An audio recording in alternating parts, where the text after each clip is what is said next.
पर जो है बैंकिंग ट्रांज़ैक्शन की नई नई लिमिट यहाँ पर जारी की जा चुकी है। ड्राफ्ट इनकम टैक्स रूल 2026 के अकॉर्डिंग अब यहाँ पर जो है 1 अप्रैल 2026 से ये नई लिमिट रहने वाली है। इस लिमिट का मतलब ये नहीं है कि आप जो है इससे ज़्यादा की वैल्यू पर ट्रांज़ैक्शन नहीं कर सकते हैं। आप अनलिमिटेड कितनी भी ट्रांज़ैक्शन करें उससे कोई फ़र्क नहीं पड़ता है। बात करते हैं सेविंग बैंक अकाउंट में जो यहाँ पर आपकी लिमिट थी कैश जमा करने की उसमें बदलाव कर दिया गया है। अगर यहाँ पर आप पैन कार्ड होल्ड करते हैं तो 10 लाख रुपए की लिमिट है कैश डिपॉज़िट और विथड्रॉवल की और अगर पैन कार्ड नहीं है तो 5 लाख रुपए की लिमिट एप्लीकेबल है। जी हाँ, अगर आपका पैन कार्ड नहीं भी है, तो भी ये डिटेल्स जो है इनकम टैक्स डिपार्टमेंट को पास ऑन की जा सकती हैं, जो भी आपकी वहाँ पर आईडी अवेलेबल होगी। अब दूसरी लिमिट की बात करते हैं करंट बैंक अकाउंट की, तो करंट बैंक अकाउंट में कैश विथड्रॉवल की या डिपॉजिट की जो लिमिट है वो 50 लाख रुपए की है। जो भी यहाँ पर बात करते हैं शेयर्स, म्यूचुअल फंड या फिर डिबेंचर्स। अगर आप यहाँ पर जो है पूरे 1 साल में 10 लाख रुपए से ज़्यादा के बाय करते हैं, तो जो भी वो कंपनी है, ब्रोकिंग हाउस है, उनके यहाँ पर लायबिलिटी है कि वो ये डिटेल्स जो है वो इनकम टैक्स डिपार्टमेंट को पास ऑन कर देंगे। नेक्स्ट जो लिमिट है वो प्रॉपर्टी के रिगार्डिंग है।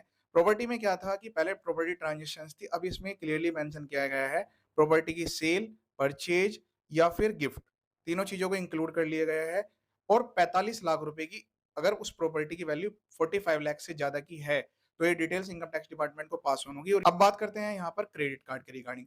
तो क्रेडिट कार्ड में जो लिमिट है वो यहाँ पर जो है कैश अगर हम बात करें तो 1 लाख रुपए की लिमिट है। पूरे साल में 1 लाख रुपए से ज़्यादा की अगर आप क्रेडिट कार्ड की कैश में पेमेंट कर देते हैं, तो फिर यहाँ पर ये डिटेल्स अपलोड होती है और ऑनलाइन बेस पर जैसे यूपीआई, एनईएफटी, आरटीजीएस किसी अदर मोड में करते हैं, तो उस केस में 10 लाख रुपए की लिमिट यहाँ पर रहने वाली है। एफडी के रिगार्डिंग मतलब अगर आप एक बैंक में एफडी करने जाते हैं और 10 लाख रुपए से ज़्यादा की आप एफडी कर देते हैं, तो उस केस में यहाँ पर जो है ये लिमिट एप्लीकेबल रहेगी। उसमें कोई भी चेंज नहीं किया गया है। पर फॉरेन करेंसी सेल करते हैं, तो उस केस में जो लिमिट है वो इस तरीके से बनाई गई है कि यहाँ पर अगर पैन कार्ड अवेलेबल है तो 10 लाख रुपए की लिमिट मिलेगी और पैन कार्ड अवेलेबल नहीं है तो 5 लाख रुपए की लिमिट आपको मिलेगी। इससे ऊपर जाते ही ये जो डिटेल्स है ये अपलोड कर दी जाएँगी। कोई डीडी, पे ऑर्डर या बैंक ड्राफ्ट बनवाते हैं, तो यहाँ पर लिमिट जो है पैन कार्ड अगर अवेलेबल है तो 10 लाख रुपए की है और पैन कार्ड अवेलेबल नहीं है तो उस केस में 5 लाख रुपए की लिमिट यहाँ पर रहने वाली है।